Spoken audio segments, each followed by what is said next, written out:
Alright, we're working on the 1997 Oldsmobile Cutlass Supreme. This is day 2 of engine of 4T60E transmission removal. Alright, so we got our transmission in here. Still, unfortunately. But what I'm trying to do is take the axles out. I'm working on this one right now. Okay, see that bolt right there? I think that's going to have to come out. This is a little different. What you're going to find is on the Oldsmobile Cutlass Supreme, they're different than, you know, your Chevrolet Lumina, which is the same thing, or even an Oldsmobile Cutlass. This has different stuff on it. What I mean is, the strut coming down doesn't just bolt on with 2 bolts right there. Okay? In fact, you're going to find that almost all manuals do not cover this, the Supreme. Okay, you see what I mean? Right here, this is what I mean. Right there you got your 2 bolts. And I've seen that on many front wheel drives, but I'm not seeing it here on mine. It's not in the book. You're gonna find, if you got one of these, that it's a little different than the average car. It's part of why I'm doing what I'm doing. The Pontiac Grand Prix also shares the same engine transmission. Okay, but many parts on this I've found already, like the way the brakes adjust and the way this strut comes in and on, is different. There's just so many different things about it.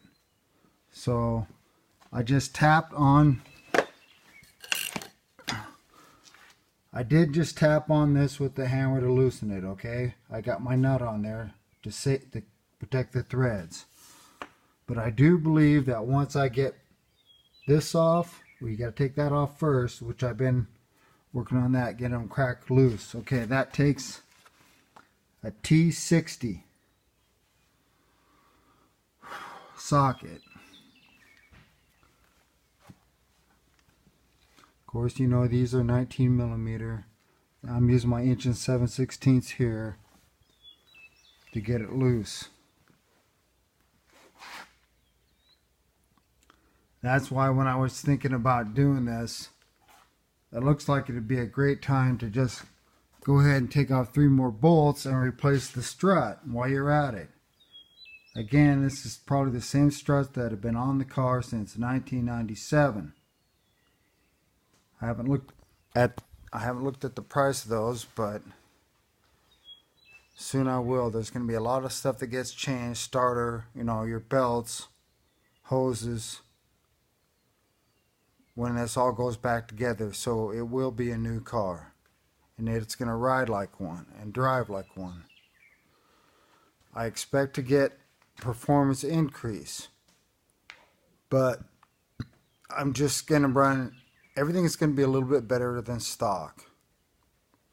Although we are using just a stock crate engine and transmission. But I haven't even drove the car till after it had like 146 on it already. So I don't know what it was like when it was exactly brand new. But it should be better than brand new. Because if you're not doing that, you're just wasting your time. Alright, so that's what I got going.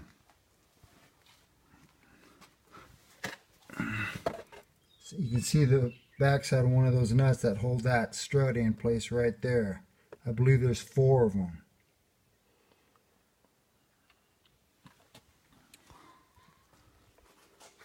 All right. So it looks like I'm getting really close to getting the transmission out. I'm still thinking about doing the subframe drop on it, dropping it through the bottom, although I might just hold the transmission up while I drop the subframe. The deal of it is, once I get the subframe out, it'll be so much easier to clean. I'll be able to take this, your subframe, you can see how filthy it is, and then I can just take it out and power wash it once it's out. So that's what I'm thinking about doing. Subframe drop, power wash it and paint it, new front struts.